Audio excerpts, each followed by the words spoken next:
All right, welcome to class today.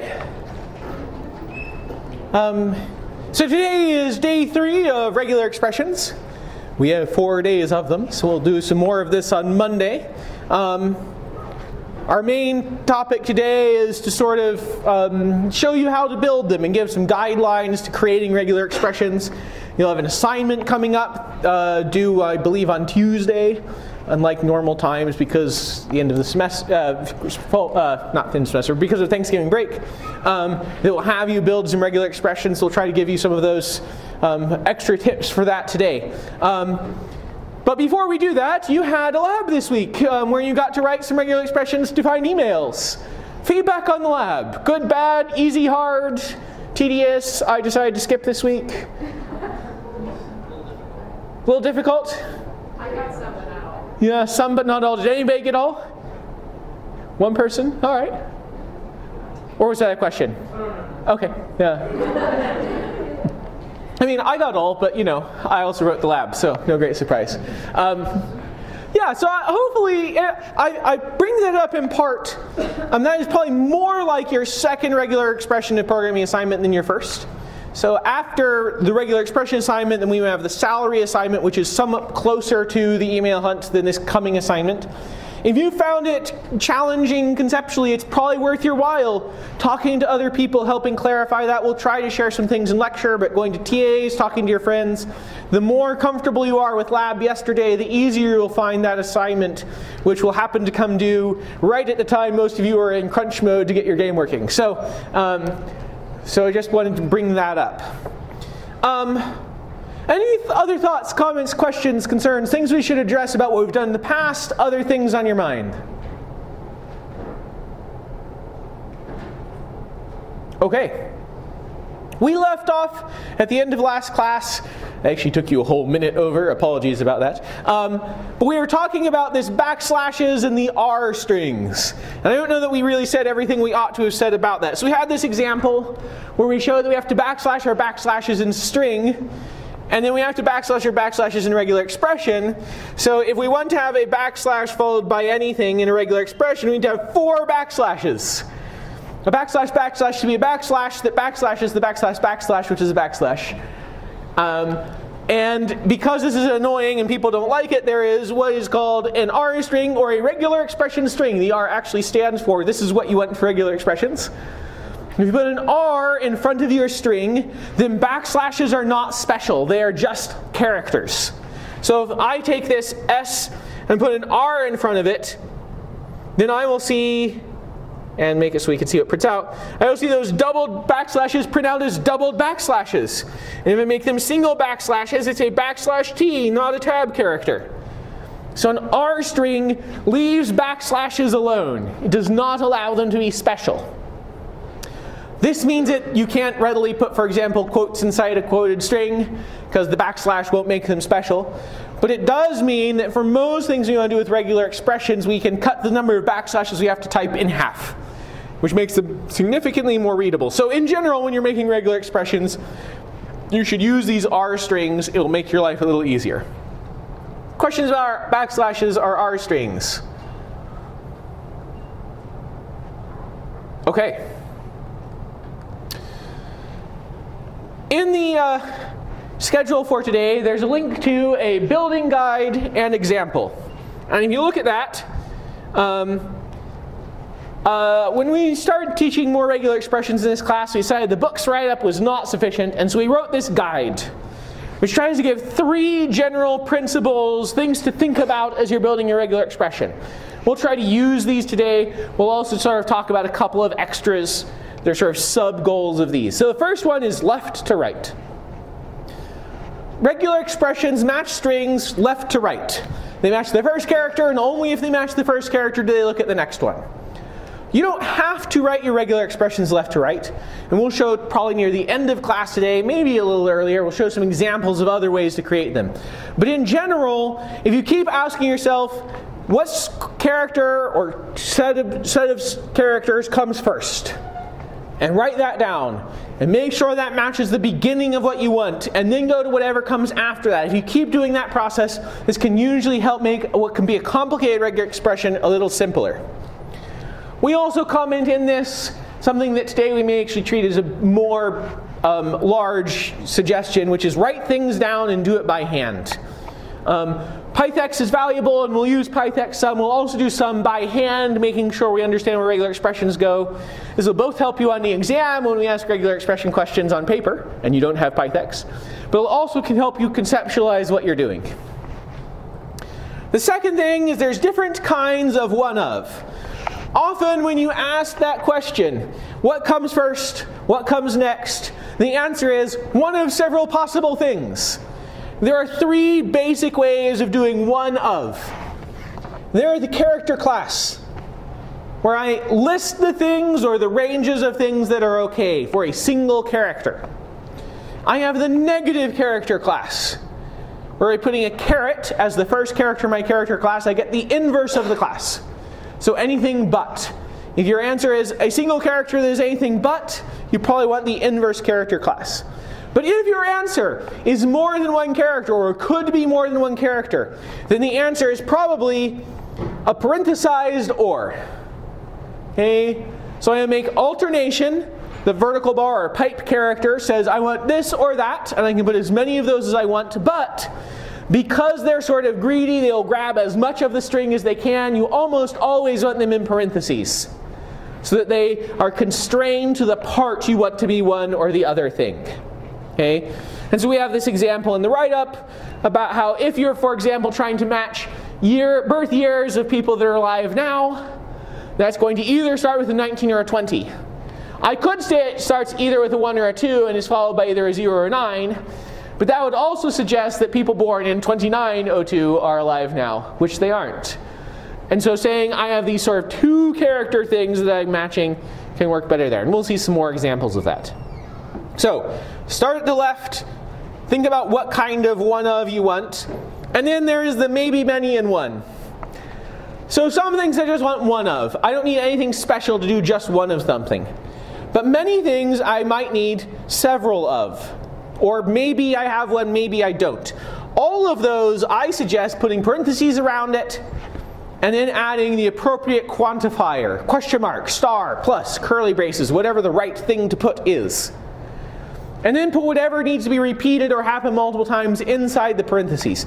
You don't always need the parentheses. If it's a single character that gets repeated or is optional, then you don't need the parentheses. But in general, using the parentheses will help your regular expression work better. And again, there's different ways. If it's a maybe, it's a question mark. If it's 0 or more, it's a star. If it's 1 or more, it's a plus, and so on. So these are three things we'll think about as we're building regular expressions. Questions about these guidelines? Okay, then let's put them into practice. Yes? Could you talk a little bit about the plus sign and the multiplication sign again? Yes. What would you like me to say? Maybe the multiplication sign I'm a little confused about. It means the thing in front of it can happen 0 or more times. Okay. So, if I say character class 0 through 9 star, then match nothing, or a digit, or 2 digits, or 5 digits, or 1,000 digits. The thing in front of it happens 0 or more times. Do you want me to say more? I think you're good. Other questions?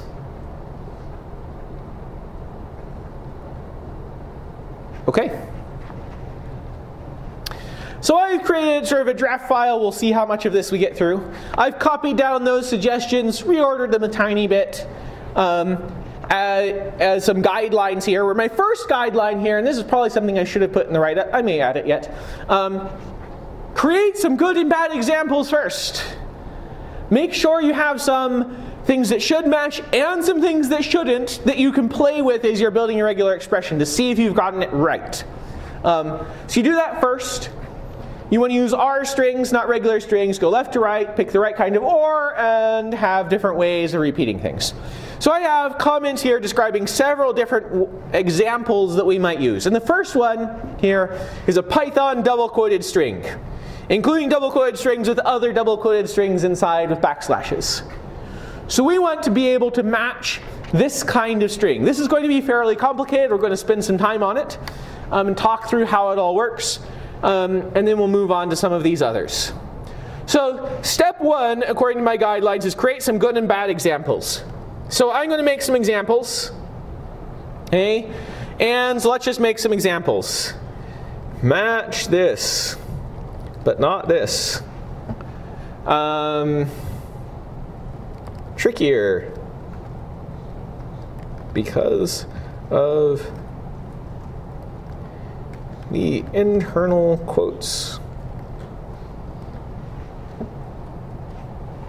No quotes at all. Okay, so here's a few examples.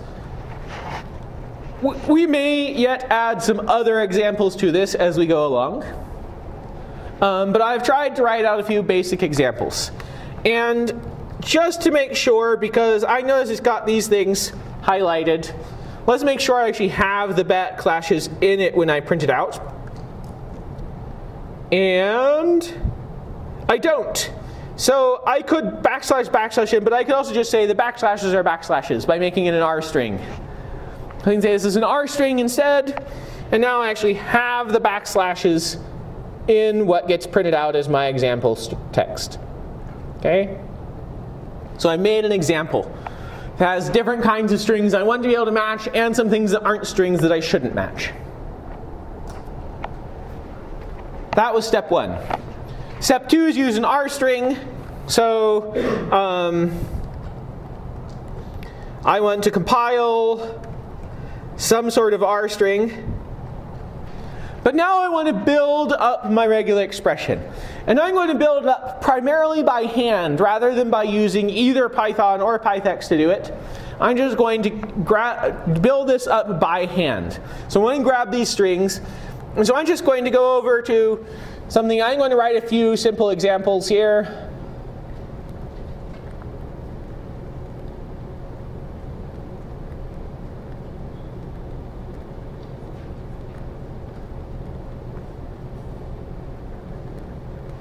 Okay, so here's a few examples.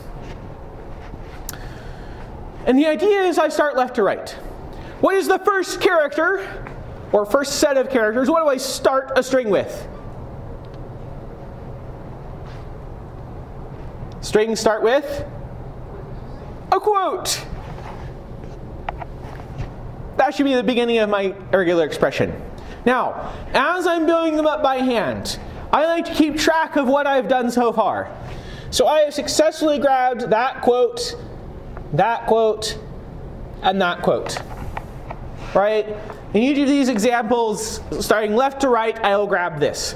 I've actually put this in Pythex. Other things would highlight as well because there's other quotes in what I've typed. But if I just start at the beginning of each example, this is what I'm going to see. Okay? After the quote, what comes next? A letter. Okay, so that will match my I, my S, and my X. Doing good, but is it always going to be a letter?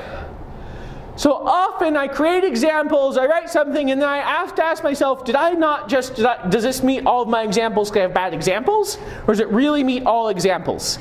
I saw several shaking heads when I asked, is this really everything? What's an example string that this would not work for? A capital letter. Or a digit. Or the empty string. All of these won't be matched. No! Okay? So I need something other than A through Z. What characters could come after the quote? Is there anything that can't come?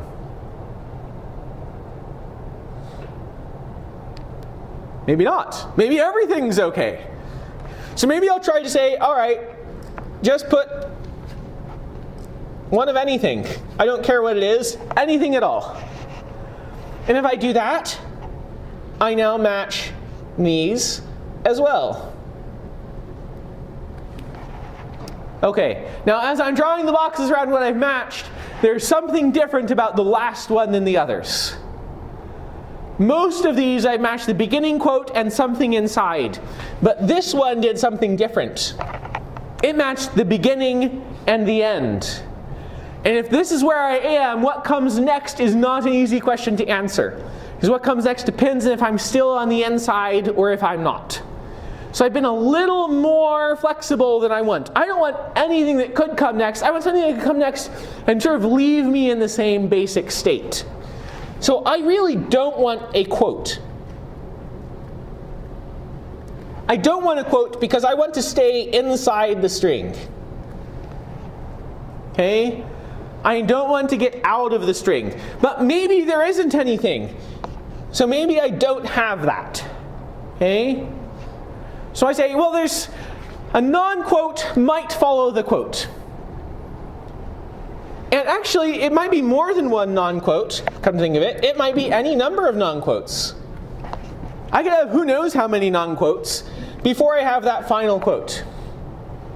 And so I think about any number of non-quotes. There's my any number of non-quotes. There's my quote. There is my any number of non-quotes. There's my quote. Okay? And so this now is matching much more a full string. It's a quote, some non-quotes, and a quote. It's not perfect because it's not working in that line with backslashes yet, but we're doing okay so far. Comments about how we've built this, things you'd like me to explain more? Okay, now I have a problem with backslash. If I have a backslash, then the quote didn't end the string. If I don't have a backslash, it did.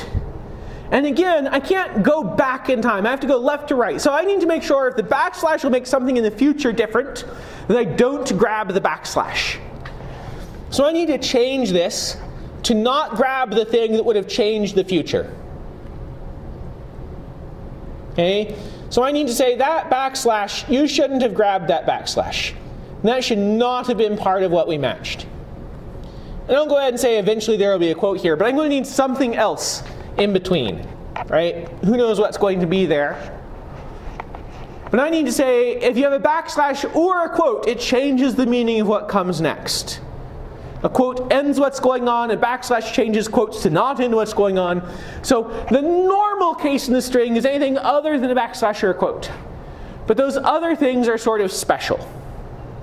So I say I have a quote, some non-quote backslashes, any number of those. And then if I think about where I am, after grabbing a non-quote backslash, let me just undo a few of these. There are sort of two options from here. One is I just have a quote. But the other is I have a backslash, and then anything at all. A quote, a backslash, anything at all is still part of the string. Okay? So I might have a quote that ends a string, but I might have a backslash and anything at all after the backslash. And if I have a backslash and anything at all after the backslash, then what comes after the backslash anything? What comes next in that top case?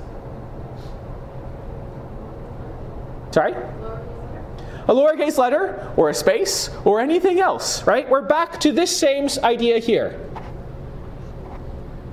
Anything other than a quote or a backslash in any number. Because I'm still sort of in the string, and this is what can be in a string. But after I get through that, well, then I've got two cases. Maybe I have a quote, maybe I have a backslash followed by anything, followed by more stuff inside a string. And then I have two cases. Maybe I have a quote, and and so on. Okay? I don't know if this is making sense. It's not making sense. Okay. I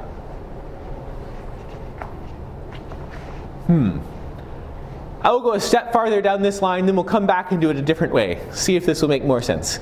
I will finish this idea, and then we'll come back and do the other. What I have here is really I have something that's repeating. I have some amount of stuff, and then I have who knows how many of these. Okay? So what I really am having in this string is I have a string that has any number of non-quote non-backslashes followed by any number of backslash anything non-quote non-backslashes. followed by a quote. Okay? There's this piece here that gets repeated, who knows how many times, but it's always followed at the end by a quote. So I take that thing that gets repeated, I put it in parentheses with a star after it. Now I get any number of those before I get to my final quote. This is one way of thinking about how to build the string. I just ask myself what's next. If there's two options, just go ahead and draw it out, then see what I'm going to repeat. And this will actually work. Okay? So we'll see how this works, and we'll come back and see a completely different way of thinking about how to match these strings. So, to see that this works, I'm going to, let's come to let me grab this example. Let's go to Pythex. This is my test string. Okay, and I'm just going to copy down what I had here. I had quote, square bracket, caret, quote, backslash, backslash, star, parentheses, backslash, backslash, anything, but not a quote or a backslash, and any number of those, quote. And it works. Okay, if I copy it down correctly. It's horrible to look at, but welcome to regular expressions. They'll just get worse. Question?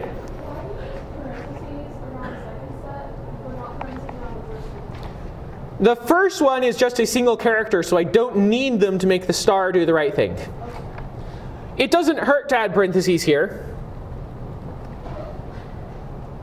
but I don't need to, because I only need them if I'm changing how much the star wants to grab. But if I don't have this parenthesis here, then this star would apply to the star right in front of it, which is actually illegal in regular expressions. And if there wasn't a star right in front of it, it'd match just the non-quote thing. I want it to match the backslash anything non-quote non-backslash.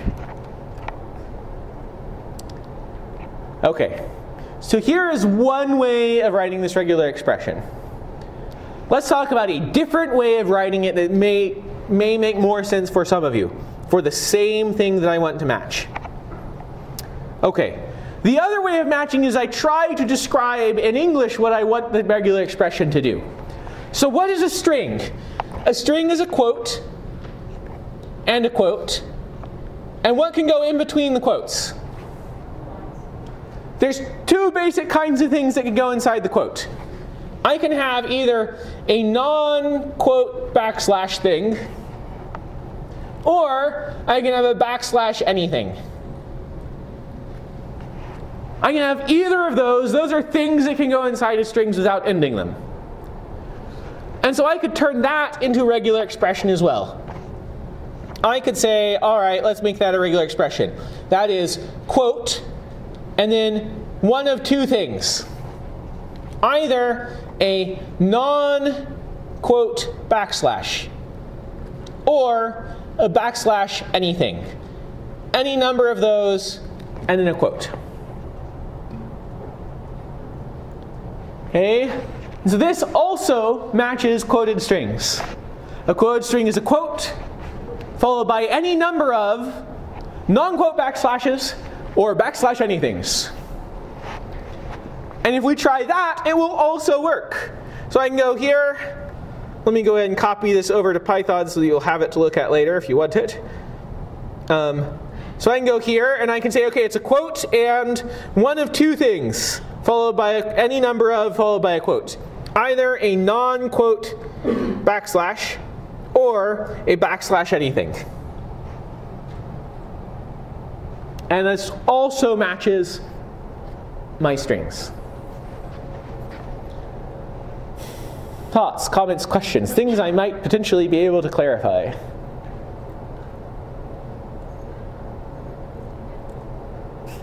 Yes? Yeah, if you want to find carrots, you should go ask a rabbit. No, you just, like, let's suppose I want a string that has at least one caret in it. All right. Well, first, a caret isn't anything, and so that works fine. All right. But if I wanted to force there to be a caret, I want some number of things that can go in a string, and then I want a caret, and I want some number of things that can go in a string. Whoa. Okay, It's worthwhile thinking about, like, the way I just described this. I'm trying to model how to think about regular expressions. Subparts of the regular expression match some kind of thing. So the thing I've highlighted right now matches things that can be in strings without ending them.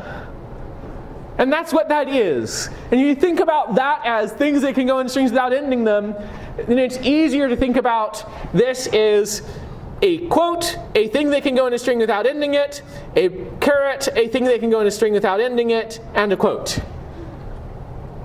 And that is how I'm saying I have strings that have quote carets in them. If I just wanted a caret without that, of course, I wouldn't need to put it in the quotes. I could just say a caret. Other questions? Yes? If I did a quotation mark, a period, multiplication sign, and another quotation mark, would it just stop at... Oh, okay. This seems to work pretty well. Hey. Except...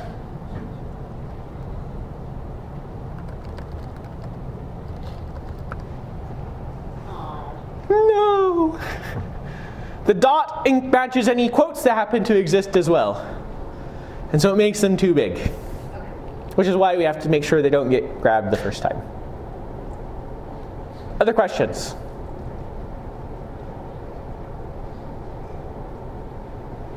Okay, let's see this in Python.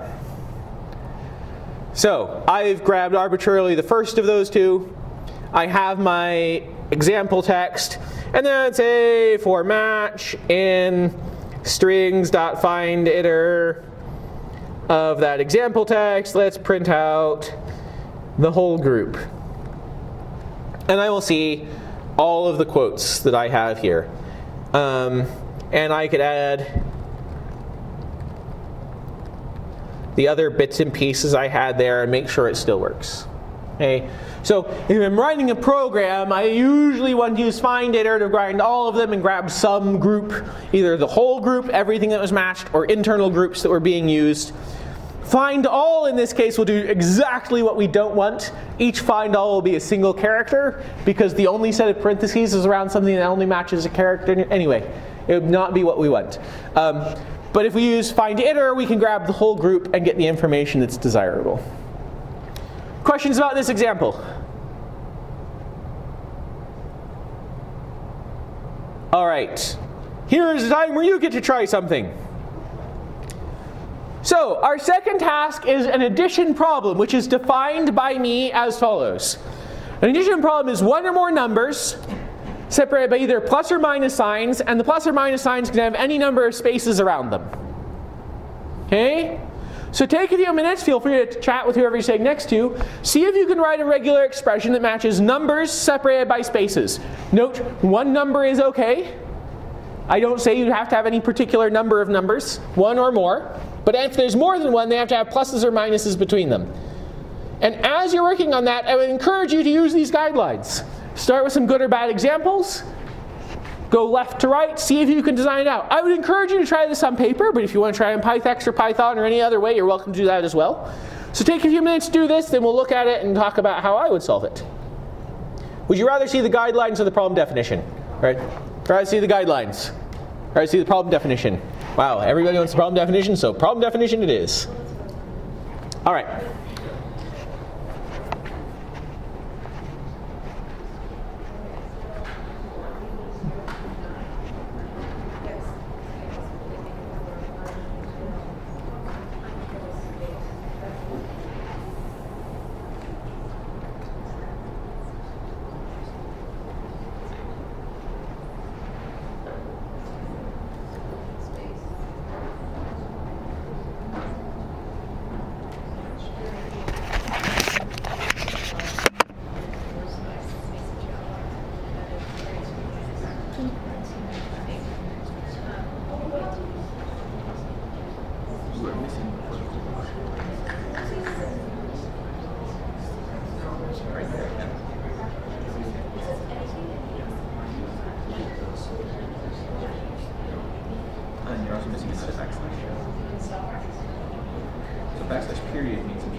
Do you have a space in front or something? Or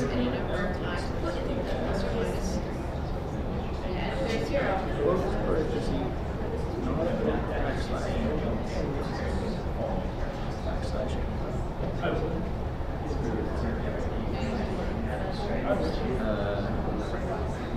Yeah.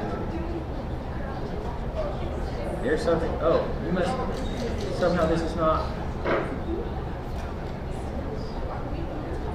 Okay, I don't know what happened there. That wasn't a regular quote, maybe? Okay. Sorry.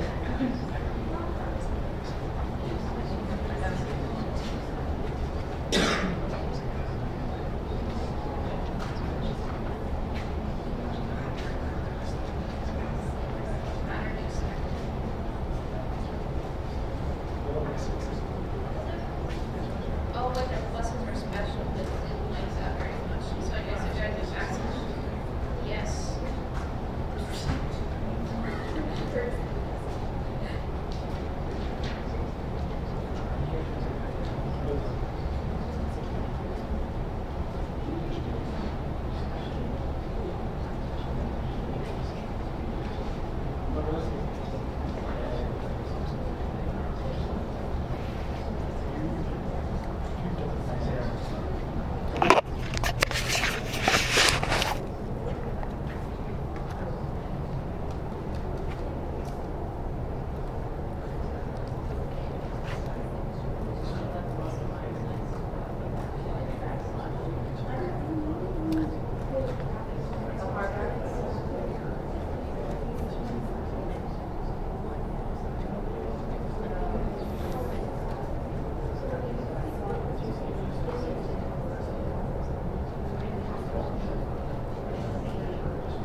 All right, let's talk about it. So, I've written some examples. I tried to write some good and some bad. I had plenty of time to think about it since I wasn't writing your expressions while you were, so I wrote some weird ones too, like plus, minus, plus, and so on. Anyway, wrote some good and some bad examples. And, you know, why don't we do this one? Let's build this one in Pythex. Why not? So I'll go take this over to Pythex. I'll put it here. And now, the principles is, start with the first thing. What will be the first thing in any successful addition problem? Yes? A number. 0 through 9. Hooray! How many digits long can a number be? Any? Could it be 0 digits long? No. So in a plus. Okay, now you notice actually that didn't change what Pythex shows me. When I have just a single digit, it's highlighting 1 and 2 as separate matches. When I have the plus, it's highlighting 1, 2, 3 as a single match. They look the same, but they actually are different. So I have a number. After I have a number, what do I have next? An operator. How do I write operator?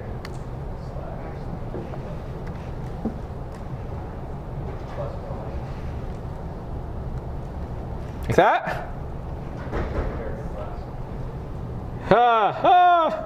Okay, I had character class, square brackets, where do I put them? This? Huh?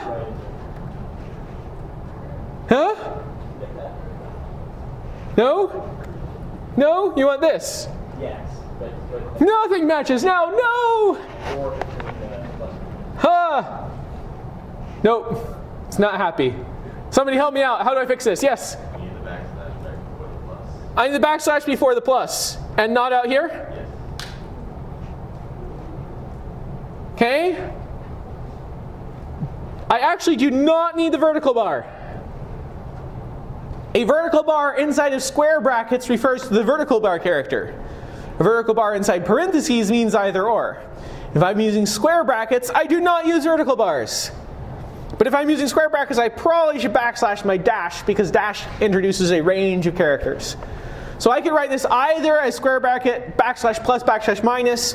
I could equivalently have written that as parenthesis backslash plus or minus parenthesis. Either of those would be fine. But remember, the alternations are different. It's either square brackets without ors or parentheses with. Question? How come with the soft brackets there's no backslash in front of the minus sign? Minuses are only special inside of square brackets. You're welcome to put a backslash there. It will do exactly what you expect. But dashes are only special inside of character classes. So, why don't I'll do the character class because this is only matching a single character, and I don't know, why not? So, this is not matching some stuff I hoped it would match. What am I missing?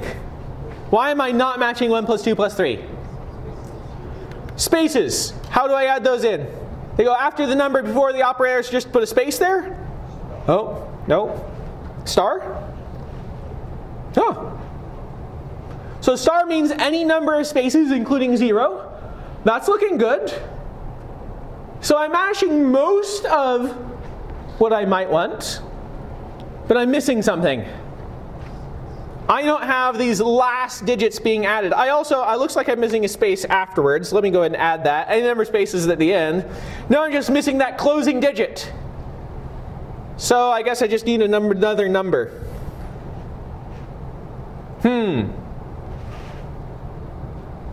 Now I'm not matching 1. Or 123. How can I fix it? I think the operator number is optional.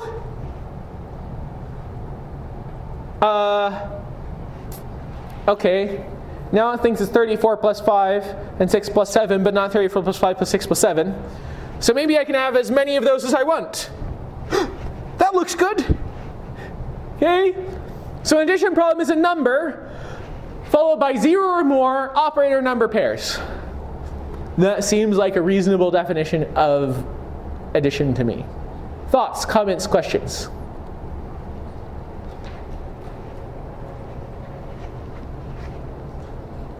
Okay, yes? Good question. Should that be included? Is it? Why not?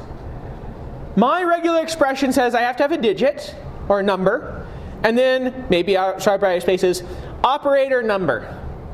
Any number of operator number pairs after the first number. So I have a number, operator, but there's no number here. So the operator doesn't catch because it needs to have a number after it to be included. Does that make sense? Yeah. Other questions? Yeah. How did you get the soft bracket version of the what's the right here? Soft bracket version. Oh, parentheses. Okay, yes. If I want parentheses instead of brackets, I do it this way. Do you have a follow-on question? No. I did that, and it doesn't like it, so. There's probably something else you're doing wrong. I think our TA is on the way to help you. Other questions? Yes? For most regexes or whenever you're doing this kind of stuff, would it be smart to define like the first thing within your quotes, like all the ones that you first have, and then go on from there? I don't know if I know the answer to your question because I'm not sure I know what you were asking. So you know how you had 1 and 1, 2, 3 as your first Yeah? lines, and before it was matching, but then you did from 0 to 9 individually, and then after that you took care of all the rest of the stuff. Would it be smart to do that for most other things? That is not why it wasn't matching. It was not matching before I had the parentheses. That is because I am saying you have to have an operator. Okay.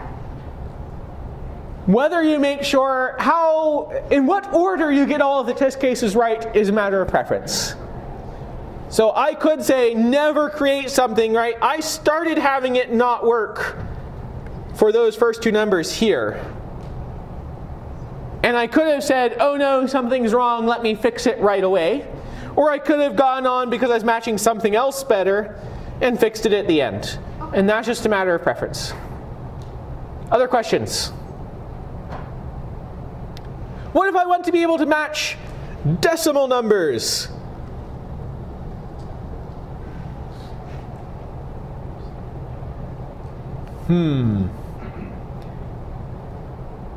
If I want decimal numbers, how would I change what I'm doing? I would just say, you know what? A digits can be followed by a decimal and more digits.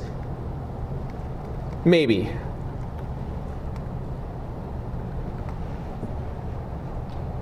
Okay? And I should probably do that for my other number as well, because I have two places I have number in this. Okay? But sometimes it's easier to start with a simple version that just assumes everything's integers, and then make it work for the non-integers afterwards. Other times you'll find it easier to think about all of the pieces together. And that's partly a matter of preference, whether you're adding things along the way.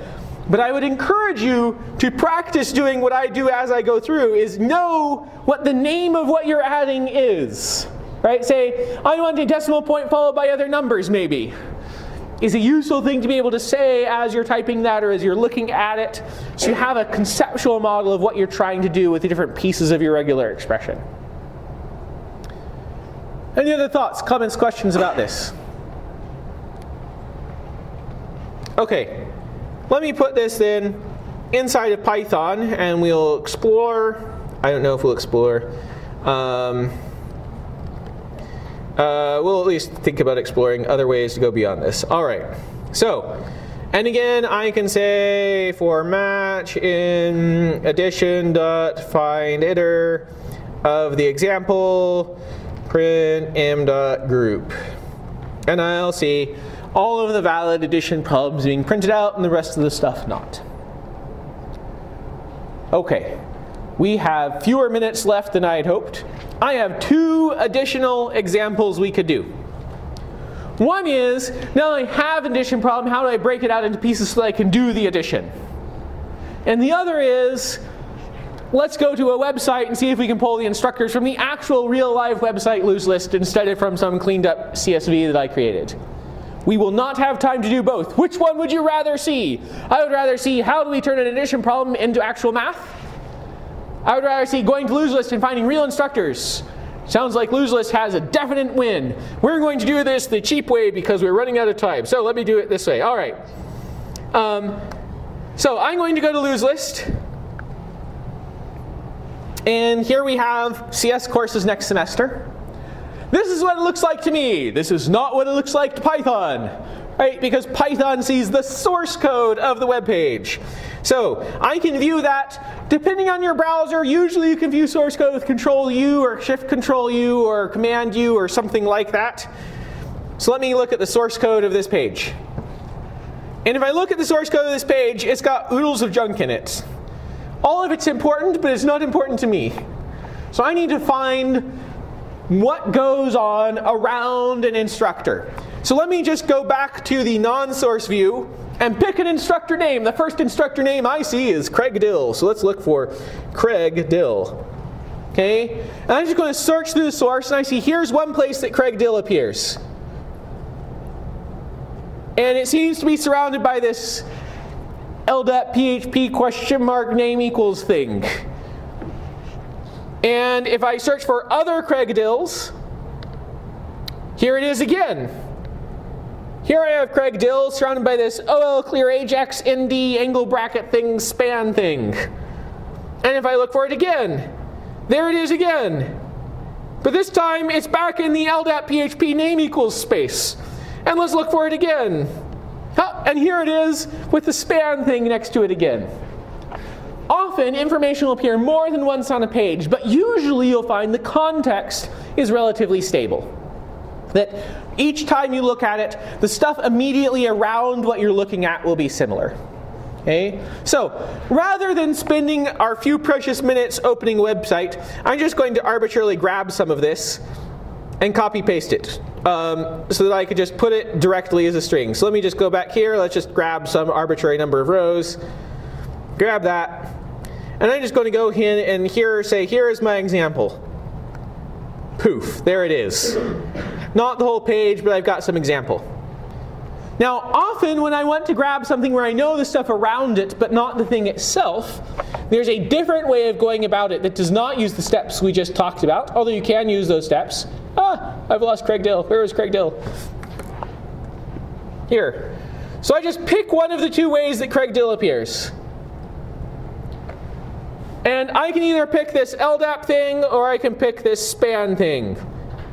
And it doesn't matter. Which one would you like me to do? Does anybody have a preference? Sorry? LDAP. All right, so I'm just going to grab some stuff around it that seems to be traditional. So I notice LDAP is around here. It's around my name on the next line, and my name on the next line, and my name on the next line. Yeah, I teach a lot of classes. So I'm just going to grab it. I'm going to grab some stuff that I think is probably going to be enough to identify a name. And I will copy that. And I'm just going to say, instructor is going to be re.compile. And I'm just pasting that exactly as it came. Oh, except it has a single quote in it, so let's make this an R double quote. Oh, except it has a question mark in it, which is special for regular expressions, so I'll escape that. And now this right now will only match Craig Dill. It will not match Luther Ikonovich. It will not match any of the other instructors. Should I escape the period? Oh yeah, probably. May not matter. It's unclear if there'll ever be anything between the LDAP and the PHP other than a period. But anyway, I can go ahead and use this. I can say for name, or for match in instructor.findIter of my example. And I should only find Craig Dill. But I really only want the name. So let me put parentheses around it so that it's a capturing subgroup. So I want the capturing group 1. And it prints out Craig Dill. Hooray! But I want to catch other people as well. So the actual details of this name are not the important thing. I want to replace this with something that will match anybody's name if it appears in this context. Now, names are fairly complicated. Names consist of considerably more than just letters. So I'm just going to say, you know what? Let's say anything other than that single quote that we had at the end. And we'll try that. And now I don't have any names at all. No! Because there's probably more than one letter in a name. And now I see myself a lot, which makes me feel good about myself. And Craig Dill. Right?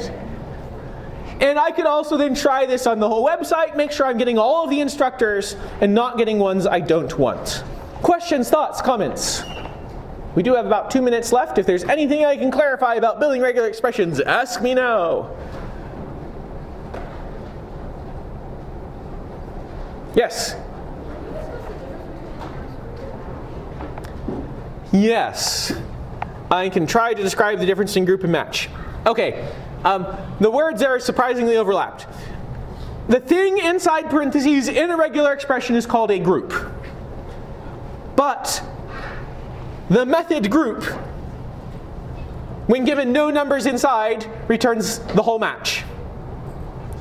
Match refers to everything we found and refers to the contents of a group and refers to the kind of thing that's returned by findIter. 3 meanings for 1 word. No! So they are somewhat overloaded in a meaning. I am sorry. Do you want me to say more about any of these definitions? Okay, sorry. We probably won't quiz you on the vocab. Yes? Sorry, what? Does groups return a list of the groups? Groups returns a tuple of the matching groups. Other questions? All right, we are out of time. I will see you on Monday to talk about sub and split.